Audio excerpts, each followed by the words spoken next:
1983, up in the Orbita 4 spaceship. Cosmonauts Konstantin Vshniakov and Kirill Averchenko are preparing to return to Earth. As they begin their descent, their shuttle experiences turbulence. After things calm down, the men notice something crawling outside the shuttle that slowly makes its way inside. The shuttle then lands in Soviet Kazakhstan, where they are found by other men. Averchenko is dead, with the back of his head blown out, while Konstantin is found alive but with his eyes completely blackened. At a research institute in Moscow, Dr. Tatiana Yurievna is put on trial after her method in controlling a 17-year-old boy's seizures was to hold him underwater for over a minute, to cut off the oxygen supply. Although she saved him, other doctors and the boy's mother think she went too far. But she knows she took a necessary risk. Afterward, she is met by Colonel Semiradov, who was intrigued by her defense and requests that she join him at a facility in Kazakhstan, to see what is wrong with Konstantin as he is suffering from episodic amnesia. Tatiana joins Semiradov at the facility where Konstantin is speaking to the research director, Jan Rigel, who is frustrated with a lack of progress in figuring out what is going on with Konstantin. Tatiana enters the room and Konstantin instantly finds himself attracted to her. She speaks with him and sees that he keeps a nesting doll as a personal item. He explains what happened to him before Tatiana concludes that he is just acting out due to being in isolation in the facility. She is taken to her room to rest before hoping to depart the next morning. Tatiana cannot fall asleep, so she goes for a run outside the facility. She bumps into an inmate who works outside the building and he helps her up but won't let go of her hand, until another inmate separates them. Semiradov later goes to Tatiana's room to see why they really brought her there. They observe Konstantin's cell as a protective door is brought down. He convulses until a parasitic alien crawls out of his mouth. Tatiana stands just outside the door facing the creature who lunges at her. She is mortified by the discovery and Semiradov explains that the parasite enters and exits Konstantin's body without harming him, and he has no memory of any of it. What they want Tatiana to do is figure out a way to separate the parasite from the host without hurting Konstantin. Tatiana stays at the facility to review more tests performed on Konstantin as she and the other researchers learn more about the parasite and how it appears to work. Tatiana also learns that Konstantin has a son that he left at an orphanage after his mother died so that he could continue with his work as a cosmonaut. She calls the orphanage to find out about the boy, who is seen to be a troublemaker. Tatiana then goes to Konstantin's cell to ask him about the boy, but it only annoys him and makes him want to stop speaking to her. She then asks Semiradov to transfer Konstantin to the medical unit in the daytime so he can interact with civilians. Konstantin's transfer is made and he is put in a bigger room with a TV where he watches news coverage of him and Averchenko returning home. He gets upset just as Tatiana enters and admits she wanted to see how he would fare under stress. Before she leaves the room, Konstantin admits that he only found out about his son a week before his initial flight and that the mother had died. He asks Tatiana what she really wants from him, but she cannot say. That night, Tatiana observes the parasite near the cell as it makes its exit. She lays down on the other side from it, and it mimics her movements. It sees the nesting doll and responds to it.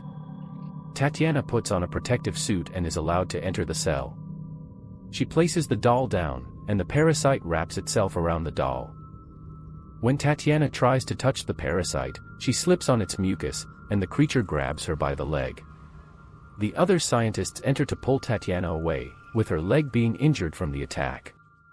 Afterward, Semiradov goes to Tatiana's room, where she tells him that she thinks the parasite has now fully bonded with Konstantin since it reacted to the doll, which she thinks means something to Konstantin as a guilty reminder of his son.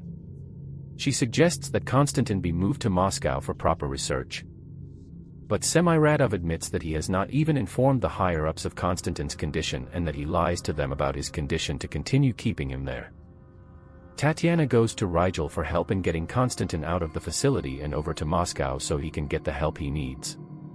That night, they quietly observe Semiradov's men using the parasite for their own means.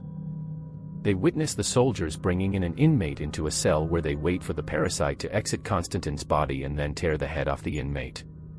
Tatiana is almost discovered until the soldier that nearly finds her gets distracted. Before they continue with their plan, Rigel tries to tell Tatiana that they are on the verge of a big discovery with how the alien acts, but she argues that it will only be used to kill innocent people if left in Semiradov's hands. Tatiana spends more time with Konstantin as she plans to break him out. He admits to her that he does remember everything that the parasite experiences, but knows that if Semiradov knew, he would never let Konstantin go. He shows Tatiana that they have kept Averchenko's body to continue observing him. She learns that he was suffering from Addison's disease, and that's most likely why the parasite could not bond with him. Konstantin doesn't want to end up like him, but he is also afraid to leave. When Tatiana talks to Semiradov again, he reaffirms that their goal is to find a way to control the parasite. During another test in which Semiradov tries to have the parasite kill an inmate, Tatiana chooses to go in and sing "Million Roses," which is a song that Konstantin is fond of.